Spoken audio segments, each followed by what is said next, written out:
Olá, pessoal. Hoje a gente vai ter mais uma aula do nosso curso de Swift. Essa é a aula 6. A gente vai falar sobre funções hoje, que é um assunto muito importante na linguagem Swift. Basicamente, funções em Swift, elas funcionam da seguinte forma.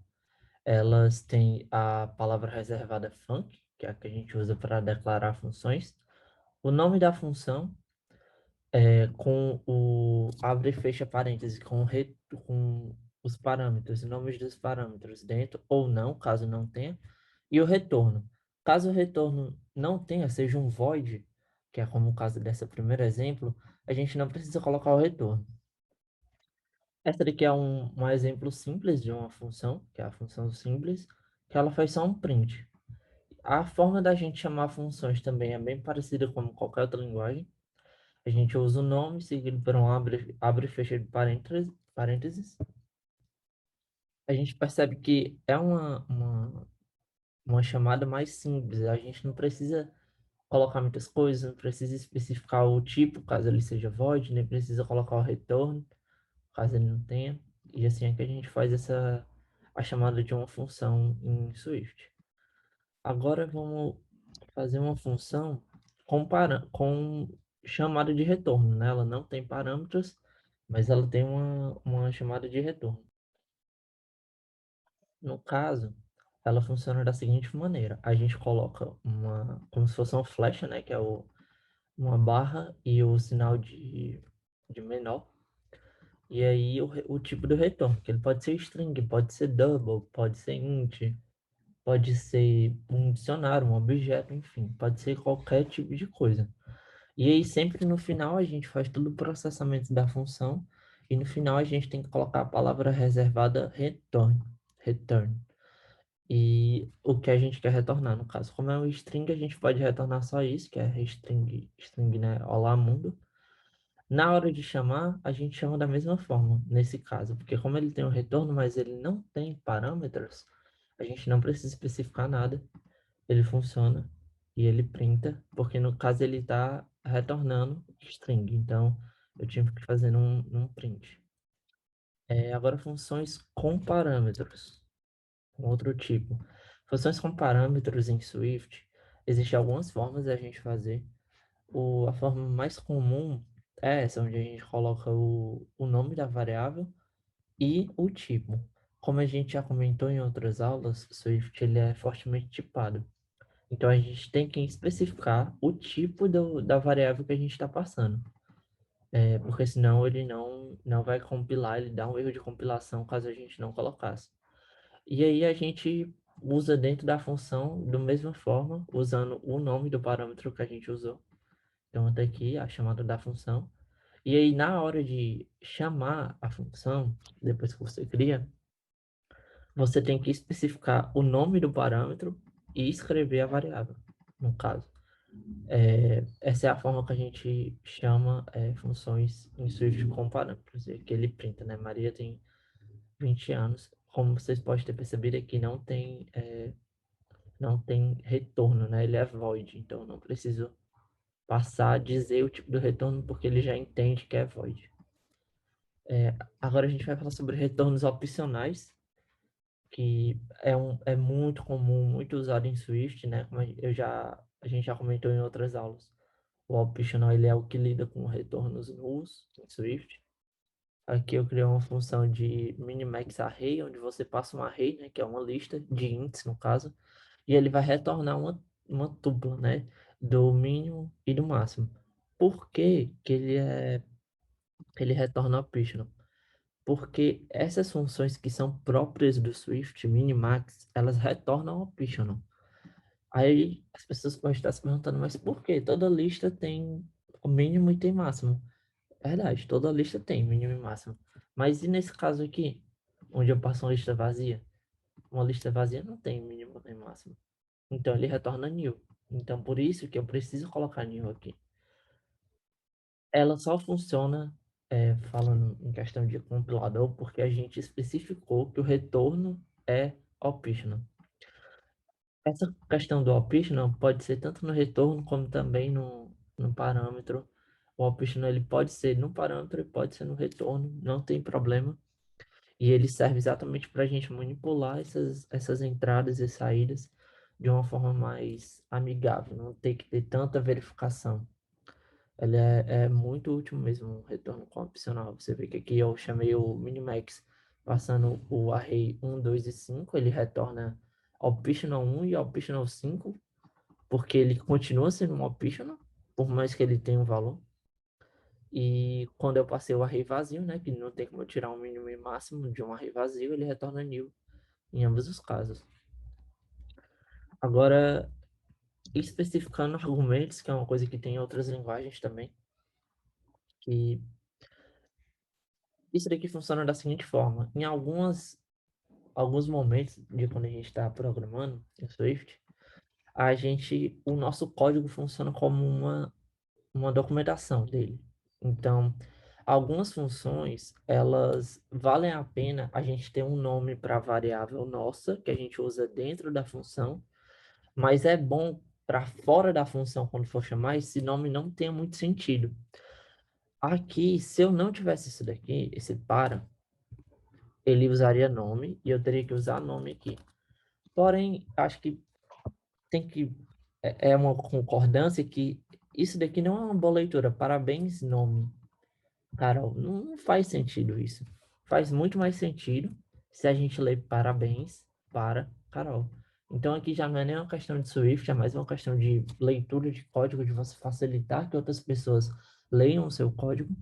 E aí Swift ele dá esse suporte, porque se você colocar um nome, dar um espaço e colocar outro nome, o primeiro nome ele vai identificar como um nome externo da variável e o segundo nome é o nome interno que eu uso dentro da variável, né? Isso não é obrigado você fazer, você pode fazer como a gente fez aqui em cima, mas quando você começa a programar, começa a ler códigos dos outros, vale a pena você ter esse cuidado com o seu código, né?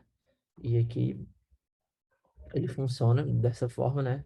Se eu colocasse nome aqui, ó, ele não ia rodar. Por quê? Porque ele não reconhece nome, né? Nome é uma variável interna, é o nome interno. Então ele só reconhece se for o para, que facilita bastante. Da mesma forma que a gente pode jogar um argumento para fora, né? A variável que é chamada fora, a gente pode omitir. Porque existem alguns casos que vale a pena a gente omitir. Nesse caso, é um deles. Porque, por exemplo, tanto faz sentido você dizer parabéns para Carol, como faz sentido você dizer parabéns, Carol. Quando a gente coloca o underline aqui, a gente está dizendo que não é necessário dizer o nome da variável quando a gente for chamar a função. A gente ainda tem um nome que é dentro, né, para usar dentro, porque a gente precisa desse nome de variável. Mas para fora eu não precisa, só chamo dessa forma. E ele funciona da mesma jeito, ó. Do mesmo jeito do anterior, ele funciona. Mais um tipo de função, agora com parâmetros default, isso daqui também tem outras linguagens, que é quando a gente quer passar essa variável, mas a gente quer deixar um valor default para ela, caso o usuário não queira digitar, não faça sentido. E a gente faz colocando o nome da variável, o tipo seguido por um igual e o valor que você quer colocar, né? Então aqui o retorne nome em array. Caso seja em maiúsculo, ele vai retornar o nome em maiúsculo. Caso não, ele retorna o nome normal, do jeito que ele chegou. E você vê que aqui ele mistura, né? Tanto tem uma variável, um parâmetro que não é default, você não passa ele como default, e o segundo tem. Então, não tem a necessidade que se um for parâmetro, todos têm que ser. Não, pode ser variada. E aqui as formas de chamar, né? Nesse caso, eu faço uso do parâmetro default, eu não passo ele, então eu uso esse daqui. Já nesse caso, eu uso ele, né? Então, ele vai chama Luiz e depois Luiz com letras maiúsculas de acordo com o que a gente colocou. Outra coisa interessante que tem em Swift é esses parâmetros variados. Imagine uma situação onde você quer passar parâmetros do mesmo tipo, é importante dizer que ele tem que ser sempre do mesmo tipo para Swift, e, mas você não sabe a quantidade, então você só quer passar. Nesse caso, a gente coloca o tipo com 3 pontos. Isso daqui a gente pode passar quantas variáveis a gente quiser.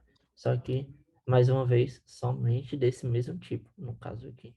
Só do mesmo tipo. E pode ser um, pode ser dois, pode ser 10, pode ser, enfim.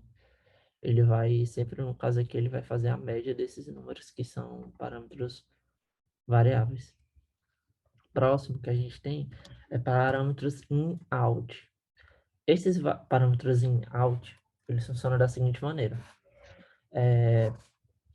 Quando a gente passa a variável com essa palavra reservada in-out, a gente está querendo dizer que essa variável que a gente passou pode ser mudada aqui dentro. Como é que isso funciona? Todas essas passagens de variáveis que a gente passa aqui, e todas as funções que não são in-out, elas são passadas por cópia. Ou seja, você pega um valor, você copia e joga lá. A variável que você tem fora do escopo da função, ela não é usada, ela não é mexida. Quando a gente usa in-out, a gente passa por referência. Então, o exemplo aqui que a gente tem, ele troca dois valores. Ele recebe o A, recebe o B, e ele troca, né? A vira B e B vira A. Aí aqui o exemplo, a gente tem uma variável, algum int, que tem o valor 3, e a gente tem outra variável, outro int, que o valor é 107. Quando a gente passa os valores, numa função normal, sem in-out, esse print aqui ele era para printar 3, 107. Porém, ele printa que algum int é 107 e outro int é 3. Por quê? A gente passou a referência dessas variáveis para cá. Por isso que a gente usa esse we comercial. E aqui dentro ele continua usando a referência dessas variáveis. Por isso que as variáveis mudam. Eu sei que é um pouco complicado de entender, envolve um conceito que não é tão simples, que é de passagem por valor e por referência, mas o in-out ele é em alguns momentos úteis, quando a gente quer mexer com esse quesito de parâmetros por referência, né? Lembra muito quem mexeu com C, isso daqui lembra muito a questão de ponteiros. Então, ele funciona dessa forma e existe alguns casos de uso. E por último, eu queria mostrar funções como tipos. Isso já é meio que uma introdução para a próxima aula, que é a aula de closures. Que funções, eles não são só, não fazem alguma coisa somente, eles são um tipo também em Swift. Então, vocês lembram da função que eu declarei aqui em cima, né? Função simples. Ela, eu estou passando ela como parâmetro aqui. Quando eu faço isso daqui, a gente podia colocar int, double, um objeto, um dicionário, ou então uma função. A gente está dizendo o quê? Que uma função que não tem argumentos e ela não retorna nada. Esse é o tipo. Por isso que a gente usa essa função simples. Porque ele é uma função que não tem parâmetros e ele não retorna nada. A gente consegue usar ele aqui e chamar ele aqui, função. Existe outro exemplo, né? Aqui no caso, a gente tem essa função soma, que ela tem dois parâmetros. Esse aqui é um pouco mais complicado, um pouco mais complicado de entender, mas vamos lá. Existe essa função soma, que ela tem dois parâmetros, e ela retorna uma soma. Aí eu tenho essa outra função, que ela recebe uma função. Ela recebe como parâmetro uma função. E essa função, ela é do tipo que ela tem dois parâmetros e retorna um int. Eu printo ela aqui dentro, essa soma passando um em um. Quando eu chamo essa mostrar soma, eu passo essa soma aqui. Então, é como se essa função aqui toda fosse essa, a chamada dela, porque ela foi passada como parâmetro aqui. Isso daqui é só uma introdução, a próxima aula ela fala exatamente sobre isso, que é closures. Isso daqui é uma closure e ela é muito poderosa em Swift e ela é muito, muito usada em projetos, porque ela é muito poderosa. Não é simples de entender, mas a próxima aula pode ficar bem mais claro e com os exemplos vai ficando bem, bem mais claro durante o nosso curso. Então, é isto. Até mais.